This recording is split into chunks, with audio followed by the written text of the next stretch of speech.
Hello बच्चों, आज हम लेके आए हैं इंग्लिश का एक महत्वपूर्ण topic active passive. Active passive क्या होता है, उसके रूल्स क्या होते हैं, साथ ही आज हम समझेंगे कि प्रेजेंट सिंपल, पास्ट सिंपल और किसी भी कंटिन्यूस के एक्टिव सेंटेंसों को पैसिव में किस तरह से चेंज कर सकते हैं। तो सबसे पहले हम समझते हैं कि एक्टिव और पैसिव सेंटेंस होते क्या हैं। इसके लिए हम हिंदी का एक उदाहरण लाए हैं। जैसे ये वाक्य है, मैं चाय पीता हूँ, चाय मेरे द्वारा पी जाती है। ये दोनों सेंटेंस है, इसमें मैं चाय पीता हूँ यानी मैं एक कर्ता के बारे में जानकारी दी जा रही है। तो ये जो सेंटेंस है वो एक्टिव सेंटेंस है। और दूसरा सेंटेंस है, चाय मेरे द्वारा पी जाती है। इस सेंटेंस में चाय के बारे में प्रमुखता से बताया जा रहा है, तो ये सेंटेंस पैसिव सेंटेंस हुआ, क्योंकि इस सेंटेंस में सब्जेक्ट है वो एक्टिव नहीं है, इधर सब्जेक्ट पैसिव की फॉर्म में है, इसलिए हम इसको पैसिव सेंटेंस कहते हैं। एक और उदाहरण हम समझते हैं कि हम इंग्लिश पढ़ते हैं और इंग्लिश हमारे द्वारा पढ़ी जाती है। हम इंग्लिश पढ़ते हैं एक्टिव सेंटेंस है, और इंग्लिश हमारे द्वारा पढ़ी जाती है यह पैसिव सेंटेंस है, क्योंकि जो हम हैं वो सब्जेक्ट, और सब्जेक्ट के बारे में इसमें इंफॉर्मेशन दी जा रही है कि हम क्या कर रहे हैं। दूसरा सेंटेंस कह रहा है कि इंग्लिश हमारे द्वारा पढ़ी जाती है। इसका मतलब इस सेंटेंस में इंग्लिश पर जोर दिया जा रहा है, जो कि एक ऑब्जेक्ट है। तो इस तरह के सेंटेंस को बनाने के लिए हमें कुछ रूल्स होते हैं, उसको फॉलो करना होता है। और आओ समझते हैं कि हम किस तरह से इसको कर सकते हैं।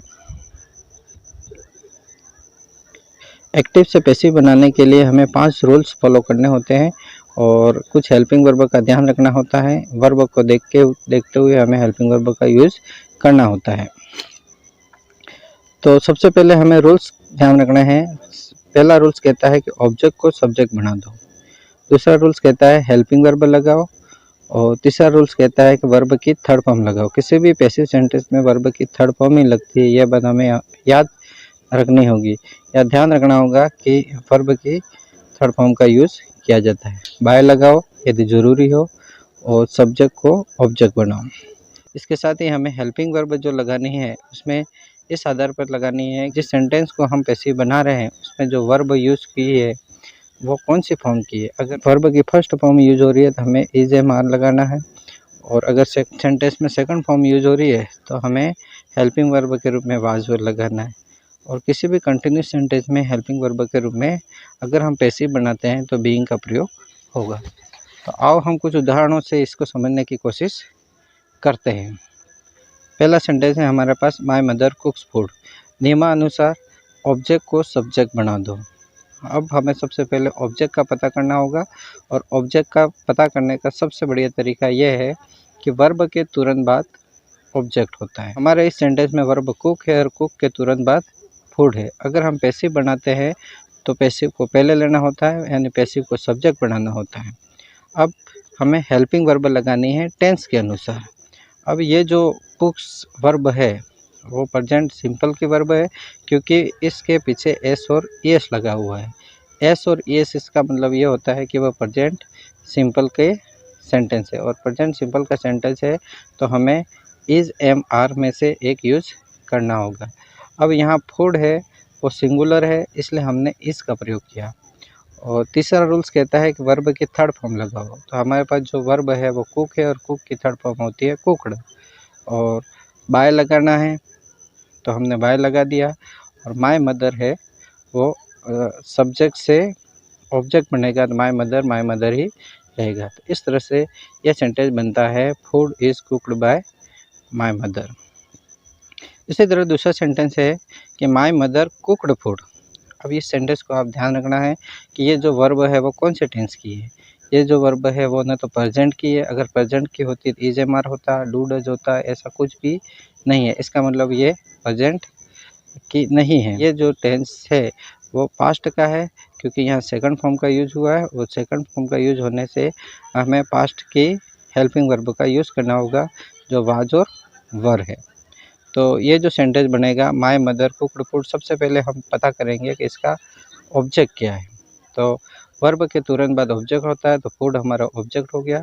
अब फूड सिंगुलर है, इसलिए हमें वाज का प्रयोग करना होगा। अगर यहाँ प्लूरल होता तो हमें वर का यूज़ करना होता, लेकिन यहाँ पर फूड एक सिंगुलर है इसलिए हमने वाज का प्रयोग किया। और तीसरा रूल्स कहता है कि वर्ब की थर्ड फॉर्म लगाए तो कुकड की थर्ड फॉर्म कुकड ही होती है। सब्जेक्ट माय मदर है वो अगर ऑब्जेक्ट में कन्वर्ट होता है तो वह माय मदर ही रहता है। तो इस तरह से ये सेंटेंस होगा कि food was cooked by my mother. इस सेंटेंस को कंटिन्यूस सेंटेंस के फॉर्म में भी पैसिव बना सकते हैं। और कंटिन्यूस सेंटेंस में अगर हम पैसिव बनाते हैं तो हमें ये ध्यान रखना है कि कोई भी कंटिन्यूस सेंटेंस अगर पैसिव बनता है तो उसके साथ बीइंग हेल्पिंग वर्ब के रूप में यूज़ होती है। तो my mother is cooking food. तो नियमानुसार सबसे पहले हमें ऑब्जेक्ट को सब्जेक्ट बनाना है और ऑब्जेक्ट का पता लगता है वर्ब के तुरंत बाद ऑब्जेक्ट होता है। फूड हमने ऑब्जेक्ट था जिसको सब्जेक्ट के रूप में बना दिया। अब फूड हमारा सिंगुलर है इसलिए हमने यहाँ इज का प्रयोग किया। और ये कंटिन्यूस सेंटेंस है जिसको हम पैसिव बना रहे हैं इसलिए हमने बीइंग का यूज़ किया। तो ये सेंटेंस होता है फूड इज़ बीइंग। और तीसरे रूल्स के अनुसार वर्ब की थर्ड फॉर्म लगानी है तो कुक की थर्ड फॉर्म होगी कुकड बाय माय मदर। अब इसी सेंटेंस को हम पास्ट कंटिन्यूस में किस तरह से बना सकते हैं। My mother was cooking food. अब सबसे पहले हमें ये पता लगाना है कि इसमें ऑब्जेक्ट कौन सा है। तो वर्ब के तुरंत बाद ऑब्जेक्ट का जिसको हमने आगे ले लिया।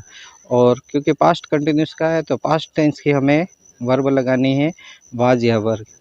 तो फूड है वो सिंगुलर है इसलिए हमने बनाया फूड वाज बीइंग और वर्ब की third form cooked by my mother. तो इस तरह ये सेंटेंस बनता है food was being cooked by my mother. Next sentence हमारे पास है प्रिंसिपल सर गिव्स स्पीच। अब इसी हिसाब से हमें पता लगाना होगा कि ऑब्जेक्ट को सब्जेक्ट बना दो। तो ऑब्जेक्ट का पता लगाना है तो वर्ब के तुरंत बाद ऑब्जेक्ट होता है तो गिव के तुरंत बाद स्पीच है। तो स्पीच हमारा पैसिव सेंटेंस में सब्जेक्ट हो गया। अब हमें स्पीच को देखते हुए वर्ब से हमें यह पता चल रहा है कि प्रेजेंट सिंपल टेंस का है। और प्रेजेंट सिंपल में प्रेजेंट टेंस का अगर कोई सेंटेंस होता है पैसिव बनाते समय हमें उसमें इज एम आर का प्रयोग करना है। तो इस तरह से ये सेंटेंस होगा प्रिंसिपल सर गिव्स स्पीच। तो स्पीच इज़ वर्ब की थर्ड फॉर्म लगानी है तो गिव की थर्ड फॉर्म होती है given by principal sir. Next sentence हमारे पास है ही टीच अस इंग्लिश। अब इस सेंटेंस में वर्ब है टीच और टीच के तुरंत बाद अस है। और अस को अगर हम सब्जेक्ट बनाएंगे तो अस कन्वर्ट हो जाएगा वी में। और वी के साथ प्रेजेंट टेंस का सेंटेंस है ये। और प्रेजेंट टेंस के सेंटेंस की हेल्पिंग वर्ब होती है इज एम आर। और वी के साथ आर का यूज होगा क्योंकि वी प्लूरल कैटेगरी में आता है। तो इस तरह से ये सेंटेंस होगा वर्ब की थर्ड फॉर्म। तीसरा रूल्स कहता है कि वर्ब की थर्ड फॉर्म लगाओ। तो टीच की थर्ड फॉर्म होगी टॉट और English by him. We are taught English by him. हम अंग्रेजी उनके द्वारा सीखते हैं। तो बहुत आसान है बच्चों, इसको हमें समझना होगा और इस तरह के सेंटेंस आप आसानी से कर सकते हैं। कुछ और सेंटेंस हम लेकर आए हैं। Ravi is playing cricket. Cricket को हम पैसिव सेंटेंस में बनाएंगे तो सब्जेक्ट बना देंगे। तो क्रिकेट, अब ये जो सेंटेंस है वो प्रेजेंट कंटिन्यूस का है, यानी प्रेजेंट कंटिन्यूस का इसका मतलब है कि हमें क्रिकेट के आधार पर इज एम आर का प्रयोग करना है। तो क्रिकेट एक सिंगुलर है इसलिए हमने इसका प्रयोग किया। और ये कंटिन्यूस का सेंटेंस है बीइंग यूज़ किया। और वर्ब की थर्ड फॉर्म प्ले की थर्ड फॉर्म बाय रवि। इस तरह से ये सेंटेंस होगा cricket is being played by Ravi. Next sentence है राम किल्ड रावण। अब ये सेंटेंस आप समझो कि राम किल्ड रावण। तो किल्ड है वो पास्ट टेंस का सेंटेंस है। अगर प्रेजेंट का होता तो एस और यस होता। अगर परफेक्ट होता तो हैज़ और हैव और हैड के साथ इसमें किल्ड होता। तो ये परफेक्ट का भी सेंटेंस नहीं है, न ही ये कंटिन्यूस का सेंटेंस है, न ये फ्यूचर का सेंटेंस है। फ्यूचर का सेंटेंस होता तो विल के साथ किल आता। तो ये पास्ट सिंपल का सेंटेंस है। और पास्ट टेंस में हेल्पिंग वर्ब के रूप में हम वाज का प्रयोग करते हैं या वर का प्रयोग करते हैं। अगर हमारा सब्जेक्ट सिंगुलर है, जो रावण हमारा ऑब्जेक्ट था वो यहाँ पे सब्जेक्ट हो जाता है। और सब्जेक्ट रावण के आधार पर हमको सिंगुलर है तो वाज का प्रयोग करेंगे। और तीसरा रूल्स कहता है वर्ब की थर्ड फॉर्म लगाओ। तो किल की थर्ड फॉर्म किल्ड होगी बाय। और राम का नाम राम ही रहेगा। जो सब्जेक्ट है वो ऑब्जेक्ट में बदलेगा तो राम ही रहेगा। तो इस तरह से ये सेंटेंस होगा Ravan was killed by Ram.